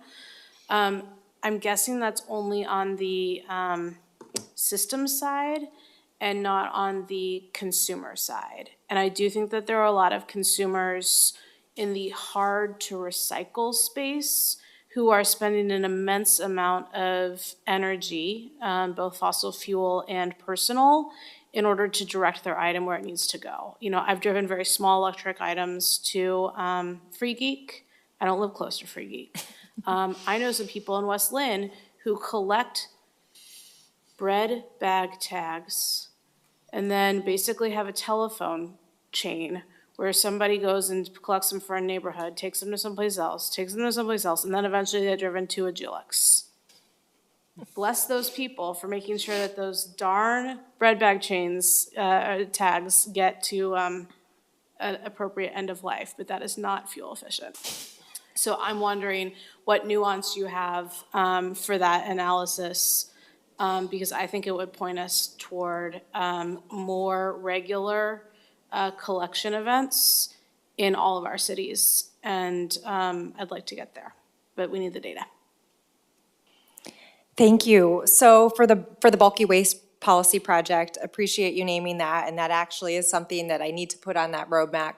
Based on our last work session, we had talked about coming back in the spring to you with the results. The pilots are just wrapping up now, but bringing back to council the results of that pilot and to discuss recommendations and options for how we move that program forward. So we'll make sure that is our plan. We'll make sure that that's on there so we can track that together. And then the second, did you have anything that you would want to add around the measurement? I guess my short answer to that is we haven't measured it yet, but I think the importance and the value of measuring greenhouse gas emissions and that type of measurement is it will allow us, which we have plans to do, and we're starting to work on now. It will help us with identifying what are those materials that might not be very heavy, but actually have a big impact at the level of production and consumption, whether it be by businesses or by consumers, and so we can promote focus on those. And we need to get ahead on that, like, that's not a long-term thing. Like, if we really are gonna have 40 depots be established in the next few years, and there's one or two materials that are super effective, we need to know that soon enough to get every single one of those depots focused on those specific materials. I really appreciate you noting that. Contextually for council, looking back over the last 2 decades, our primary measure was the recovery rate. That is what we use to determine progress of the agency's effort and how we were doing as a region as a result of waste reduction. And a lot of these measures, the greenhouse gas that relies on the consumption-based inventory, are new measures that need increased investment, that we have been increasing investment into. The reuse indicator that staff developed for this year, which I was very, very excited to see because it hasn't been something that we have measured, but has such a significant impact. So we do have a lot of work to do, and to your point, like, we need this data and information to be able to inform our policy decisions moving forward. The regional waste plan was not only ambitious in its goals and actions, but also in building a really robust framework for how we look at the system and have indicators for progress and ensuring that we are reporting on it on an annual basis to build some accountability and transparency into our work. Thank you. Councilor Gonzalez. Sweet. So just try and wrap us up here. But for like just scrolling through the report at a really high level, I want to celebrate that there appears to be a lot of progress in year 4 of a 10-year plan. A lot of nice solid blue squares. And I appreciate the stories that you placed in the report and getting to dive into like a more personal side of it and the human impact side of it. And there's a lot more there. Just kind of one thing that really stood out to me in the report and in the presentation is the recovery rate. It's just really alarming that we're sliding in the wrong direction. It's something that I'm sure you think about all the time. And there are a whole layer of factors there. But I would, love to get your thoughts on that. And then generally also, I observed that there are some goal areas, 11, 14, 18, that just have much less, really seems any work that's starting on those. And I'd love to hear why that is. If it's just, just not part of the work plan for now and it's a later half of that's totally fine. It's just more so wondering, there are some things that feel pretty important in those as well, as you know. Overall, though, I think just a lot of it has been covered by comments already made, so I won't lean too much into it. Thank you so much for those observations and naming the recovery rate around that. I know our team has prepared a response around that, but just to note, it is one measure and it doesn't capture the holistic impact of what materials have on the environment and people. Yeah. Luis, do you want to speak to that? Thanks, Rachel. Yeah, I can start us off, and then maybe you add if I forget something. It has slowly declined over the last 10 years or so, and there's it is a bit of a I don't want to say the word mystery, but it is a little bit of a mystery of why the total amount of materials recovered has declined since then. A couple of factors that are generally cited are the green fence in China, the operation, all the policies that they have implemented since about 2013, I think, to prevent the flow of contaminated recyclables into their country, right? And other Asian countries have followed suit, and so that has tightened recycling markets. Nonetheless, recycling is collected no matter if China is accepting or not, right? So far, companies have found other markets for recyclables. So that's why I say it's a little bit of a mystery, but that's one of the most common factors cited. And then what I would like to mention is that this recovery rate for 2022 doesn't reflect the upcoming upgrades to the recycling system with the Recycling Modernization Act, with the mattress EPR program, etc. So those are expected to turn the recovery rate a little bit back to an increasing trend. The other thing to take into account is what DEQ mentions in their annual reports is that sometimes the recovery rate declines because a lot of material is disposed because of disaster debris. There's a lot of winter storms. There's a lot of yard debris or fire from wildfires. So that sometimes has a little bit of an impact on the denominator of the rate. But for our region, that is less so than for other counties in Oregon, of course. So perhaps it's not a satisfactory answer, but No, it is satisfactory, thanks, and I mean, I don't know how much, if it's really worth it to spend that much time on it, because it's like it's a global thing that's much beyond our influence, but definitely a number to keep tracking, something that we should keep our eyes on. I mean, we could have the best collection and sorting system here, but I think it's just anyway. So the next item. So to follow up, I think you said 11, 14, and 18. Mm-hmm. So big picture wise, when we look at implementation of the plan, the actions have been prioritized in two major ways. The first one is actions related to meeting our state waste reduction requirements. So if you recall, the regional waste plan serves as the region's waste reduction plan that we're required to have. So there's certain elements and actions within the plan that we implement to meet those state requirements. And then the secondary in line with that are what council has set for our priorities, and priorities that we have set with local governments as their partners within this plan, as well as community organizations and industry. So I'd like to circle back on the goals that you mentioned to give you, likely just falling into we are able to do the amount of work that we have with the resources that we have, but for those that you mentioned specifically, we're not seeing as much progress. I'd love to circle back with you on that. Great. Yeah, well, thank you. I think just to put a bow on it, it's important to celebrate at the state level the kind of the structural reforms that have been successful, that have accelerated the progress and success of the regional waste plan.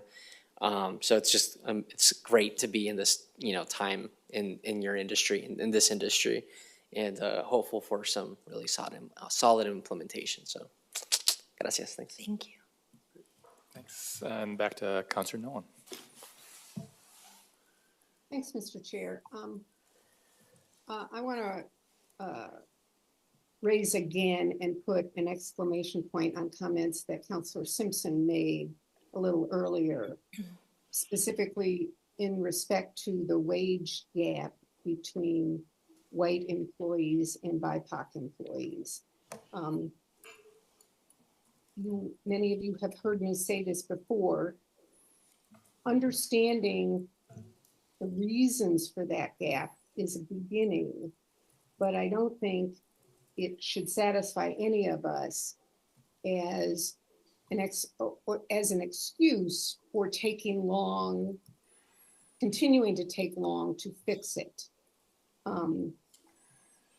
I think we need to move our efforts in closing that wage gap much more quickly than we've been doing. Especially, I heard Marisa say that part of the reason is tenure. And the way I hear that is that BIPOC people, because they didn't have participation in our workforce originally or historically, they're going to essentially continue to be punished while they catch up. But they'll never catch up because their white colleagues will continue to have more tenure. And I just want to raise that for us so that we don't just accept the explanation and let it play out at its own pace. Secondly, I have some concerns about some of our discussion around how we provide services and I don't have an answer on this one. I just want to lay it out there. But when we talked with our federal representative about some of our federal legislative agenda, we talked about advocating for things that are normally outside of our range. For example, medical care coverage and access to medical care for some of the people who are benefiting from our affordable housing construction and our supportive housing services programs. I would like to extend the same kind of thinking to customers of ours.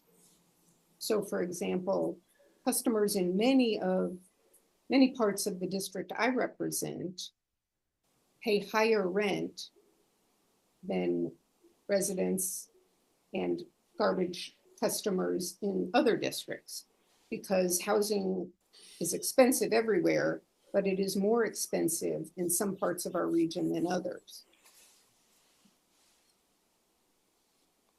So if we're going to look at equity in garbage fees and services, I want to work with everyone to figure out how we do that in a way that takes into account not just what one pays if you drop off a pickups load of self-haul, but total cost. I mean, if I'm living out in parts of the more remote areas of the region,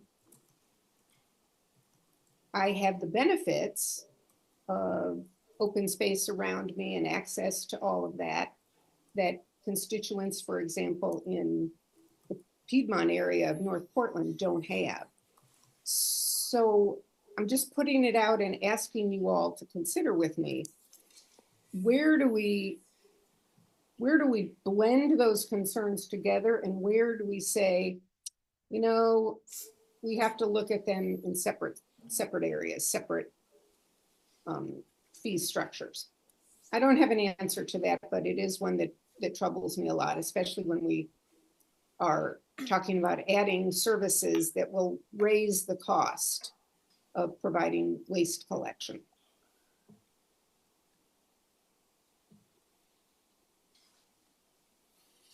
Okay. Thank you. Thank you, Councilor Nolan. And, just for me, I'm really excited to see all the progress that's been made, especially kind of in the roles of a public sector fills with like the Red Patrol and debris emergency sites and things like that. But yeah, again, this is not really a question, but I'm thinking about how we continue this trend of reduction but also like how we pay for the system in terms of, our reliance on tonnage. So I think that's a, broader conversation, for the future is, like just the kind of opposition between the goal of reducing waste, and that's how we pay for the system. So deeper conversations in the future on that. Yeah. But thank you so much for the report, and look forward to diving in deeper. Thank you. Thank you so much for your time today. Okay, next we have Chief Operating Officer Communications. Thank you, Deputy Council President Wong. I have a couple updates from our Expo Futures team for you today. First, I wanted to let you know that START Consulting is now under contract and working with the Historical Memorialization Committee to shape the community engagement process and design a storytelling event to inform key stakeholders about the Indigenous, Vanport, and Japanese American communities' experiences at the Expo site. We also have some exciting updates from the first sports feasibility study The first deliverable from that study has been received, showing that spending on sports and entertainment in the region is 13% above the national average. The sports economy is projected to grow 12% annually through 2028, and trends indicate that multi-purpose sporting facilities with flexible space, flooring, and seating with nearby lodging, dining, and retail amenities nearby yields the highest success. This is great information to have in our pockets as we move forward with the project, and I think we have some of those assets already in place. Lastly, we've also had Metro staff doing additional information gathering, and a group of folks from Metro and partners from Travel Portland and Sport Oregon visited the Spokane Podium and new Spokane Stadium. Key success factors that were identified in Spokane include having a clear focus on the purpose of the facility, for example, greater economic generator or locally serving, as well as designing for a variety of functions and strong collaboration with their city, public facility district, their school district, and an organization called Spokane Sports. My biggest takeaway from the report outs from the Spokane trip are that the single biggest asset that Spokane has is its building, its shell. It has one. We have 5, several of which are newer and more flexible.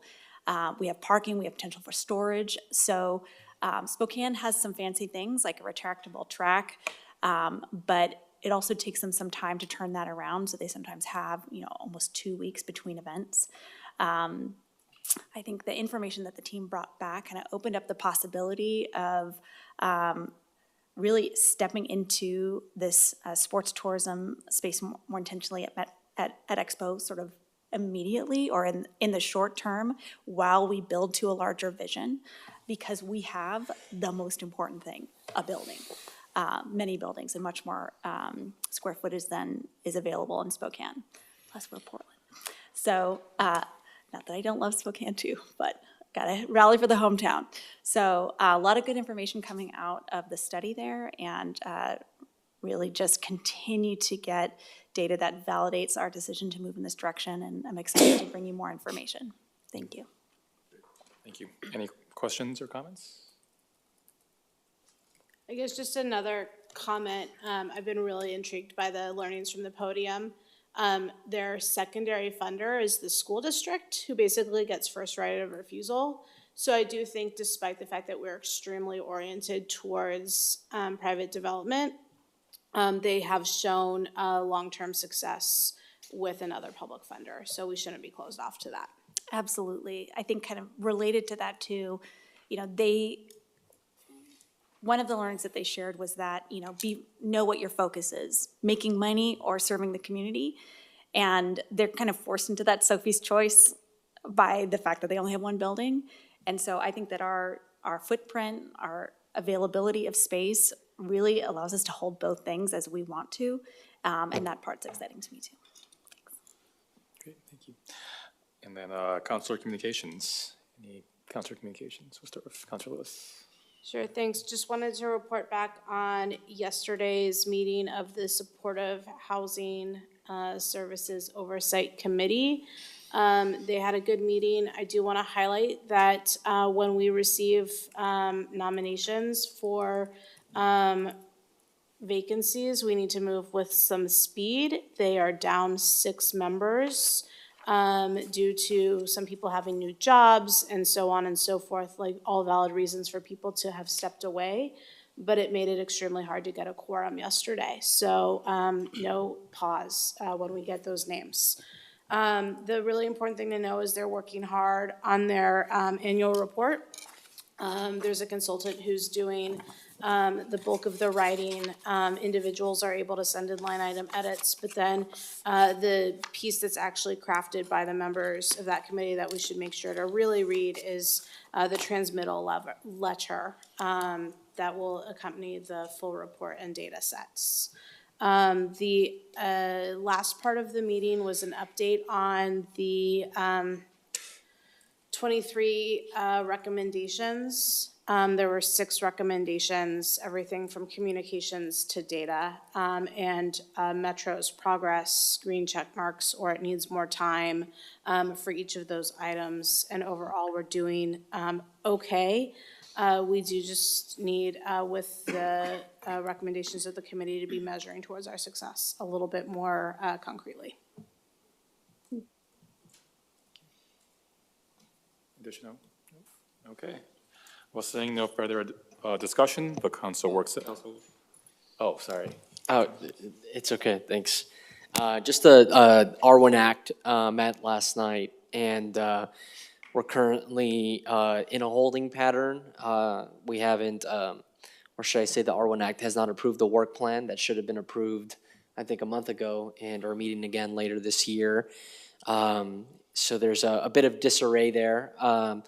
However, there are some themes that are emerging at the R1 Act, really strong emphasis on investments that are within the R1 Act but outside of the MPO, if that makes sense, so like the gray area, which is good for elevating the voice of rural communities in Hood River County and also Clackamas County and the edges of Washington County as well.